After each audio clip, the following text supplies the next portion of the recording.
Halo semuanya, kami dari kelompok 1 yang beranggotakan saya sendiri Edgar Suryansyah dengan NIM 290265155 dan juga ada Syara Rizky dengan NIM 29026993535 dan juga Jason Kerotandoyo dengan NIM 29026672111 dan juga Dustin Stephen Lim dengan NIM 29025782212. Nah, di kesempatan kali ini kami ingin mempresentasikan sedikit tentang implementasi ERP pada PT Jarum.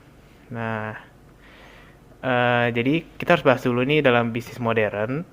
ERP itu ibarat sistem secara pusat dari perusahaan besar gitu. Jadi kalau nggak ada strategi yang baik atau pengolahan data yang baik, maka perusahaan besar akan lumpuh karena datanya berantakan gitu. Nah, tapi implementasi ERP itu juga punya resiko yang tinggi banget. Mulai dari over budget sampai ke penolakan karyawan. Nah, kalau jadi kita pengen bahas nih strategi implementasi dan fase tahap buat implementasi ERP biar bagus gitu. Secara definisi, strategi implementasi adalah rencana bagaimana organisasi berpindah dari sistem lama ke sistem yang baru. Jadi di sini manajemen dihadapkan pada satu pertanyaan, ubah softwarenya atau ubah cara kerja kitanya gitu. Lanjutkan pertanyaan yang tadi, Motiwala dan Thompson membagi strategi ini menjadi dua kutub utama, yaitu vanilla implementation, yaitu adalah strategi pendekatan yang standar. Jadi kita menggunakan software yang sudah ada seperti SAP ataupun Oracle.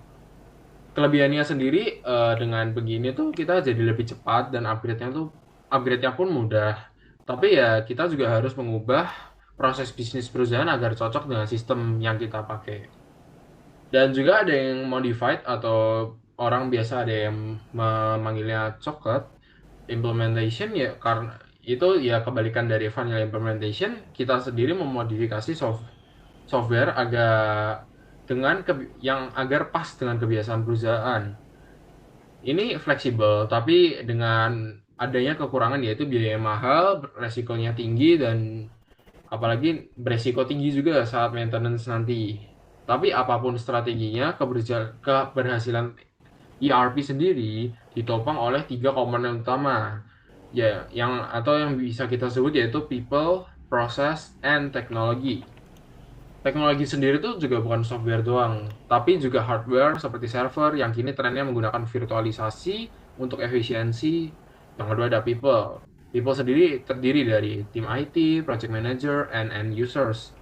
Ingat, user yang tidak siap adalah penyebab utama kegagalan. Yang ketiga sendiri ada proses, yaitu harusnya ada tata kelola yang jelas dari steering komite atau para direktur. Lalu bagaimana sih mekanisme kerjanya? Implementasi ERP mengikuti siklus hidup atau life cycle yang runtut, mulai dari planning dan desain, lalu masuk ke build dan test, hingga momen sakral yang itu adalah go and live. Namun, pekerjaan tidak berhenti di sana. Ada yang namanya phase stabilization. Itu membutuhkan 60-90 hari untuk memperbaiki bug dan dilanjutkan dengan post production support jangka panjang.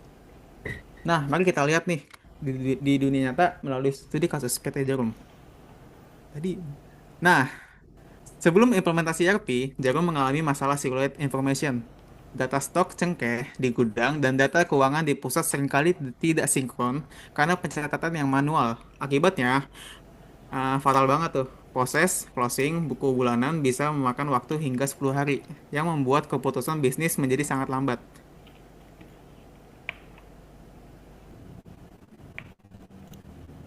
Selanjutnya ada ERP Lifecycle Phases. Untuk mengatasi masalah itu, Jarum menerapkan sistem SAP dengan strategi tegas seperti vanilla implementation.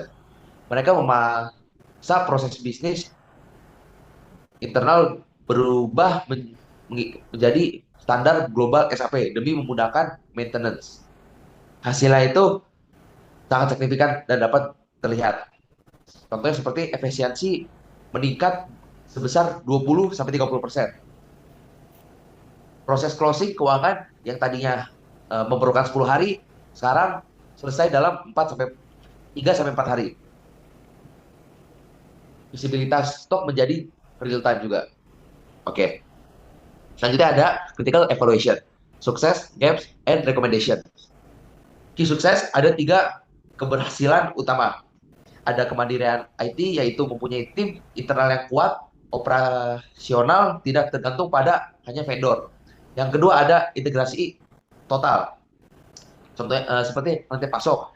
Contohnya itu seperti eh, petani cekeh ke pabrik lalu ke pasar, terhubung dalam satu sistem. Yang ketiga ada standarisasi global, yaitu strategi vanilla sukses menyatukan standar kerja di seluruh unit bisnis.